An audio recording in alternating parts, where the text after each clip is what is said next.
Hello मित्रों, केम छो? सरस्वती माध्यमिक कन्या विद्या मंदिर नवा तोराळाना ऑनलाइन शिक्षणमां आप सर्वेનું સ્વાગત છે। મિત્રો, આની પહેલાના વિડીયોની અંદર આપણે સ્વાધ્યાય 1.3 ના દાખલાઓમાં સંખ્યાઓની દશાંશ અભિવ્યક્તિ કેવા પ્રકારે છે એ જોઈ ગયા છીએ। હવે અહીંયા સંખ્યા રેખા પર વાસ્તવિક સંખ્યાનું નિરૂપણ સમજવાનું છે। અગાઉના વિભાગમાં આપણે જોયું કે કોઈ પણ વાસ્તવિક સંખ્યાને એક દશાંશ અભિવ્યક્તિ હોય છે, તેની મદદથી વાસ્તવિક સંખ્યાનું સંખ્યા રેખા પર નિરૂપણ કરી શકાય છે। તો ચાલો આપણે જોઈએ કે તેનું નિરૂપણ કઈ રીતે કરી શકાય છે। કોઈ એક સંખ્યા લઈએ 2.665, એનું સંખ્યા રેખા પર નિરૂપણ કરીએ તો આ સંખ્યા એ 2 અને 3 ની વચ્ચે આવેલી છે। તો મિત્રો, સંખ્યા રેખા પર 2 અને 3 એને મેગ્નિફાઈ કરીએ, એટલે કે વિપુલ દર્શક કાચ વડે જોઈએ તો 2 અને 3 ની વચ્ચે 9 લાઈન આવેલી છે, 9 કાપાઓ દર્શાવેલા છે, જે દરેક કાપો એ 0.1 માપ દર્શાવે છે। માટે 2 પછી 2.1, 2.2, 2.3, 2.4, 2.5, 2.6, 2.7, 2.8 અને 2.9 એમ મળે છે। હવે મિત્રો, 2.665 એ 2.6 થી મોટી અને 2.7 થી નાની સંખ્યા છે। હવે એ કેમ ખબર પડશે? તો પોઈન્ટ પછી 6 છે, એનો અર્થ એ થયો કે 6 પછી કંઈ ન લખીએ તો 00, એટલે 0.600 કરતા વધારે છે અને 0.7 એટલે 0.700 કરતા આ ઓછી છે। માટે આ 2 અને 3 ની વચ્ચે 2.6 અને 2.7 ની વચ્ચે આ સંખ્યા આવેલી છે।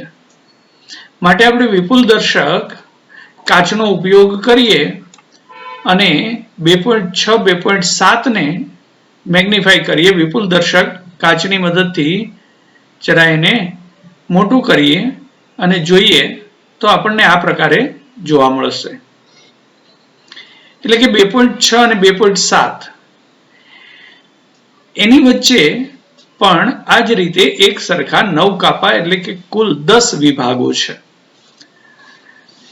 એ 2.6 અને 7 ની વચ્ચે, એટલે 2.6 એટલે 2.60 અને 2.7 એટલે 2.70 એમ પોઈન્ટ પછી 2 આંકડામાં લખીએ તો લખી શકાય। તો અહીંયા 2 આંકડામાં દર્શાવે તો 2.60 પછી 61, 62, 63, 64, 65, 66, 67, 68, 69 અને 70। તો મિત્રો, આપણે 2.665 જોઈએ છે, એનો અર્થ એ થયો કે 2.66 અને 2.67 ની વચ્ચે એ સંખ્યા આવેલી હોય। માટે ફરી આપણે વિપુલ દર્શક કાચની મદદથી આ બેને વિપુલતા મુજબ મોટું કરીને જોઈએ તો મિત્રો આ પ્રકારે જોવા મળશે 2.66 અને 2.67।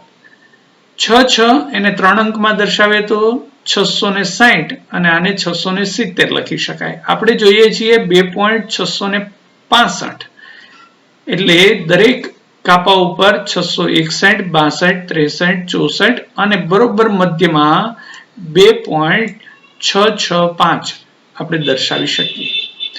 તો આ ક્રમિક રીતે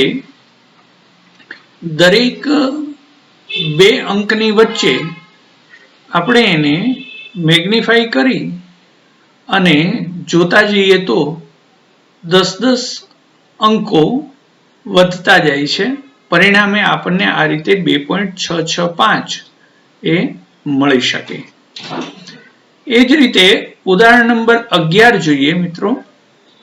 5.3712 અહીંયા 7 પુનરાવર્તિત થાય છે અને 5 દશાંશ સ્થળ સુધી, એટલે કે 5.37777 ને સંખ્યા રેખા પર દર્શાવી છે। તો ક્રમિક વિપુલ દર્શકતાની રીતે આપણે જોઈએ તો આ 5.3 અને 4 ની વચ્ચેની સંખ્યા છે। એટલે આપણે સંખ્યા રેખા પર 5.3 અને 5.4 ની વચ્ચે આ સંખ્યાઓ લેતા જઈએ. તો સૌથી પહેલા 5 અને 6 માં 10 કાપાઓની અંદર 5.3 અને 5.4 ને મેગ્નિફાય કરીએ. ફરી એની અંદર 10 અંકો લઈએ તો 5.31, 32, 33 થી માંડી અને આ રીતે 5.37, 38, 39 થી 40 મળી શકે.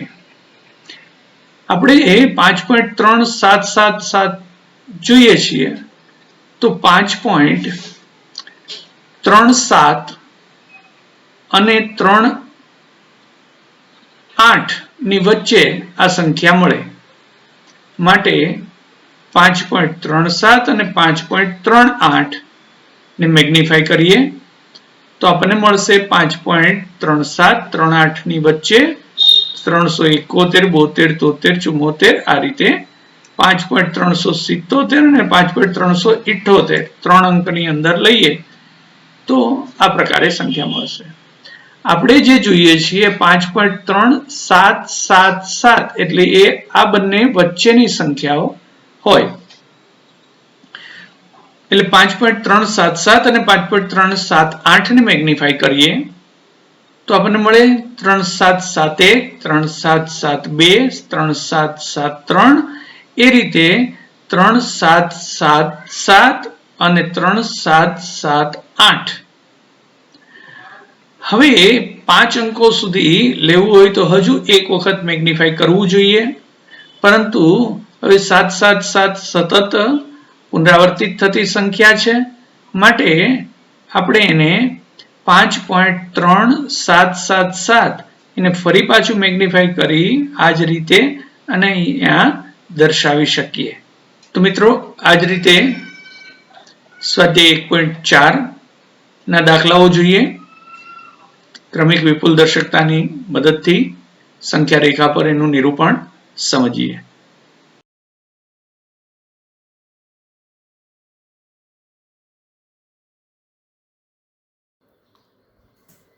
કેમ છો મિત્રો? ચાલો આપણે સ્વાધ્યાય 1.4 ના દાખલા નંબર 1 જોઈએ. ક્રમિક વિપુલ દર્શકતાની પદ્ધતિથી ક્રમિક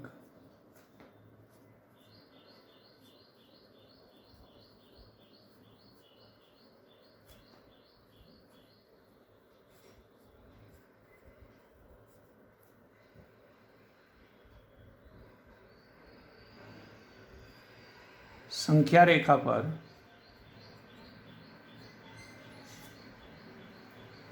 .765 દર્શાવો.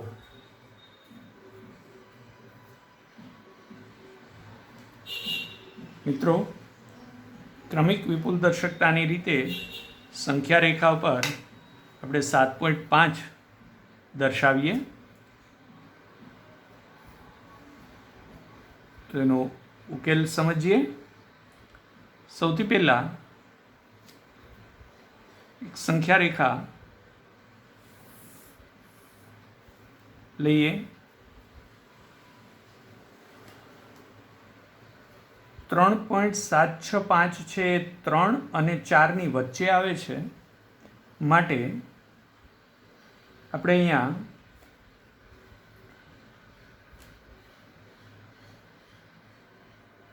0, 1,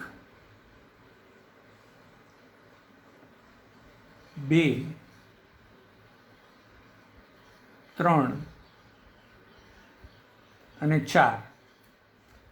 તો મિત્રો 3 અને 4 ની વચ્ચે આ સંખ્યા મળે છે માટે 3 અને 4 ને આપણે ક્રમિક વિપુલ દર્શકતાની મદદથી જોઈએ તો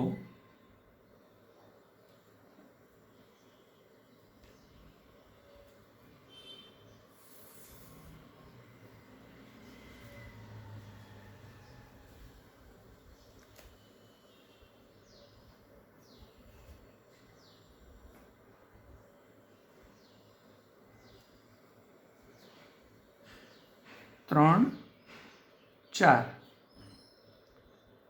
તો એની વચ્ચે 3.1, 3.2, 3.3, 3.4, 3.5, 3.6, 7, 8 અને 3.9 આ રીતે આપણને સંખ્યાઓ મળે છે. 3.1, 3.2, 3.3, 3.4, 3.5, 3.6, 3.7, 3.8 અને 3.9. તો મિત્રો આ 3.7 અને 3.8ની વચ્ચે આ સંખ્યા આવેલી છે. માટે આપણે ક્રમિક વિપુલ દર્શકતાની રીતે 3.7 અને 3.8 અહીંયા આપણે ક્રમિક વિપુલ દર્શકતાનો ઉપયોગ કર્યો. 3 અને 4ને આ રીતે ક્રમિક વિપુલ દર્શકતાની રીતે આપણે દર્શાવ્યું. તો એ જ રીતે 3.7 અને 3.8ની વચ્ચે આપેલ સંખ્યા આવેલી છે. તો આપણે 3.7 અને 3.8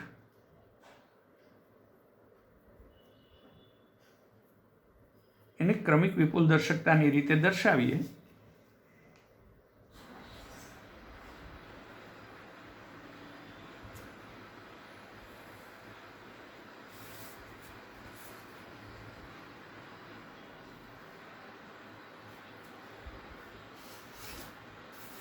એમની વચ્ચે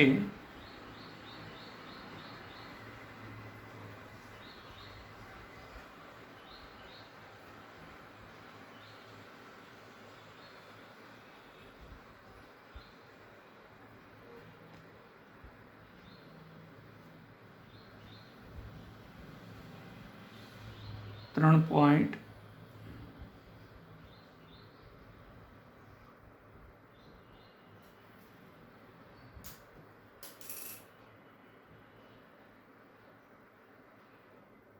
3.71, 3.72, 3.73, 3.74 એ જ રીતે 3.75, 3.76, 3.77, 3.78 અને 3.79 આ રીતે સંખ્યાઓ મળે છે. હવે મિત્રો ક્રમિક વિપુલ દર્શકતાની રીતે જોઈએ તો 0.765 એટલે એ 7.6 અને 7.7ની વચ્ચે આવે. એટલે આપણે આને ક્રમિક વિપુલ દર્શકતાની રીતે 3.76 અને 7.7 એને આપણે બતાવીએ. તો અહીંયા લઈએ મિત્રો.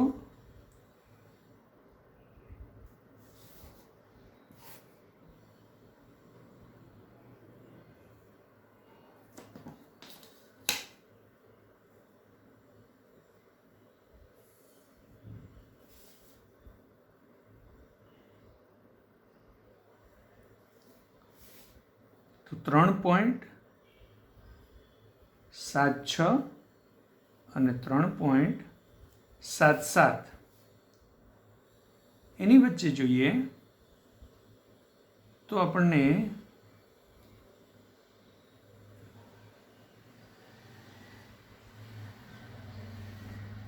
આ રીતે સંખ્યાઓ મળે છે, જેમાં 3.765 આ સંખ્યા થશે 3.761, 762, 763, 764 અને આ સંખ્યા મળે છે 3.765. તો મિત્રો અહીંયા 3.765 એને સંખ્યા રેખા પર દર્શાવીએ તો એ આ સ્થાન પર મળે છે. તો આ રીતે ક્રમિક વિપુલ દર્શકતાની રીતે સંખ્યા રેખા પર 3.765 આપણે દર્શાવી શકીએ છીએ. એને સંગત સંખ્યા પી કહીએ તો પી ને સંગત સંખ્યા 3.765 છે.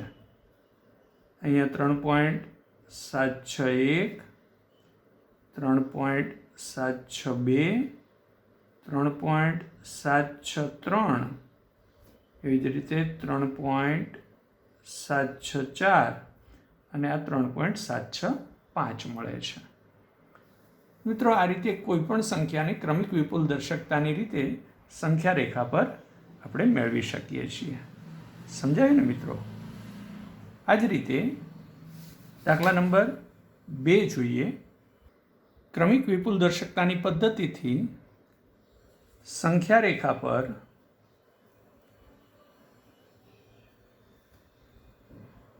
4.2612 ને 4 દશાંશ સ્થાન સુધી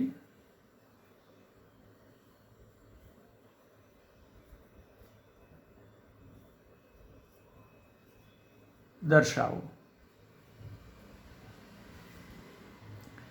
મિત્રો 4.2612 ઉકેલ જોઈએ તો આને 4 દશાંશ સ્થાન સુધી સંખ્યા રેખા પર દર્શાવવું છે એટલે 4.2626 આ રીતે આ સંખ્યાને દર્શાવવાની છે. 4.2626. તો મિત્રો સૌથી પહેલા સંખ્યા રેખા પર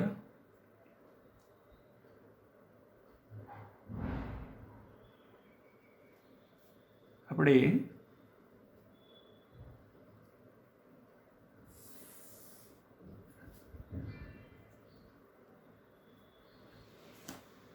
આ સંખ્યા 4 અને 5ની વચ્ચે આવે છે.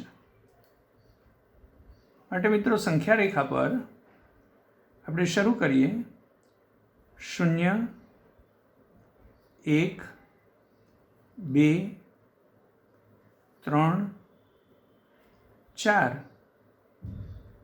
5, 6. તો ક્રમિક વિપુલ દર્શકતાની રીતે જોઈએ તો આ સંખ્યા 4 અને 5ની વચ્ચે મળે છે. માટે આપણે ક્રમિક વિપુલ દર્શકતાનો ઉપયોગ કરીએ અને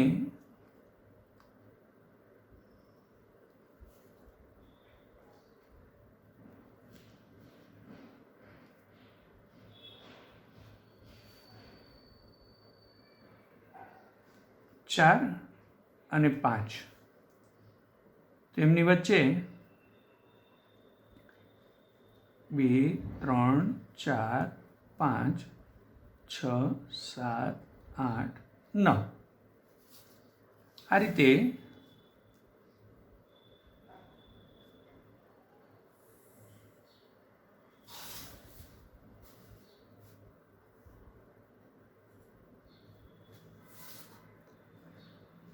તો આ 4.1, આ 4.2, આ 4.3, 4.4, 4.5, 4.6, 4.7, 4.8 અને 4.9 આ રીતે સંખ્યા મળે. હવે 4.26 એટલે 4.2 અને 4.3ની વચ્ચે મળે છે. તો આપણે આને ક્રમિક વિપુલ દર્શકતાની રીતે દર્શાવીએ.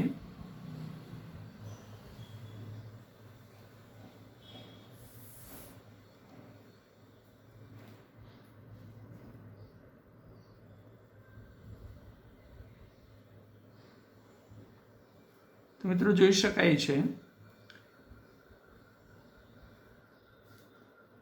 કે આ 4.2 અને આ 4.3 છે, એમની વચ્ચે આ પ્રકારે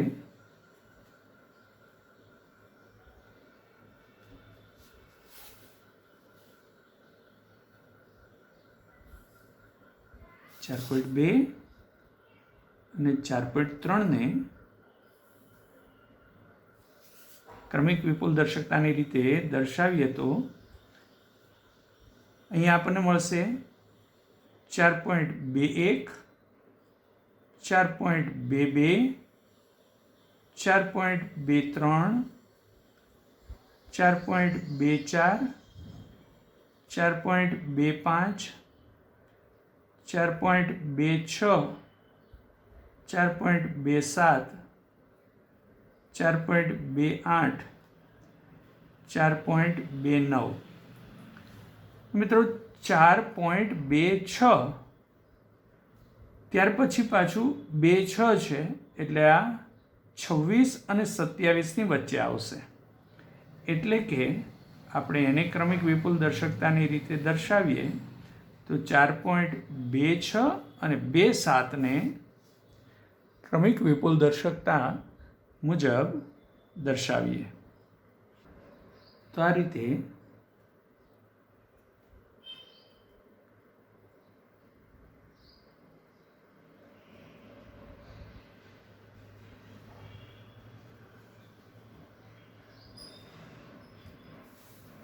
ચાર પોઈન્ટ 2.6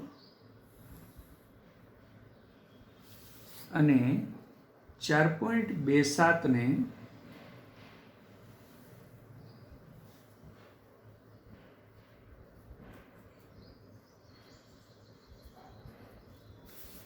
તો એની વચ્ચે આવશે મિત્રો 4.261, 4.262, 4.263, 4.264, 4.265, 4.266, 4.267, 4.268, 4.269 અને 4.27. મિત્રો 262 અને ત્યાર પછી 6 છે તો 262 અને 263ની વચ્ચે આવશે. એટલે 262 અને 263. એટલે આપણે આને ક્રમિક વિપુલ દર્શકતાની રીતે દર્શાવીએ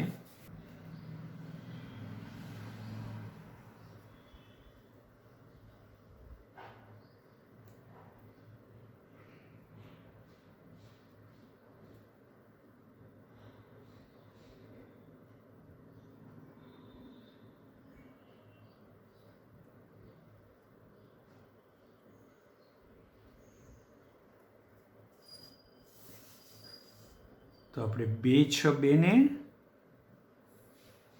અહીંયા દર્શાવીએ વિપુલ દર્શકતાની રીતે. 263, 4.263 અને 4.262. તો એની વચ્ચે આવશે મિત્રો 4.2621, 4.2622, 4.2623, 4.2624, 4.2625 અને 4.2626. તો મિત્રો જોશો કે અહીંયા 4.2626 એ આ સ્થાન પર મળે છે. આપણે એને P વડે દર્શાવીએ. તો મિત્રો આ રીતે કોઈ પણ સંખ્યા જે આપેલી હોય એને સંખ્યા રેખા પર વિપુલ દર્શકતાની રીતે આપણે દર્શાવી શકીએ છીએ. મિત્રો, અહીંયા સ્વાધ્યાય 1.4 પૂર્ણ થાય છે. ત્યાર પછી આગળના વિડીયોમાં આપણે જોશું અસમય સંખ્યાઓ અને એની ગાણિતિક રીતો અને એના વિશેની ચર્ચા આગળના વિડીયોમાં કરીશું. ધન્યવાદ. આવજો મિત્રો.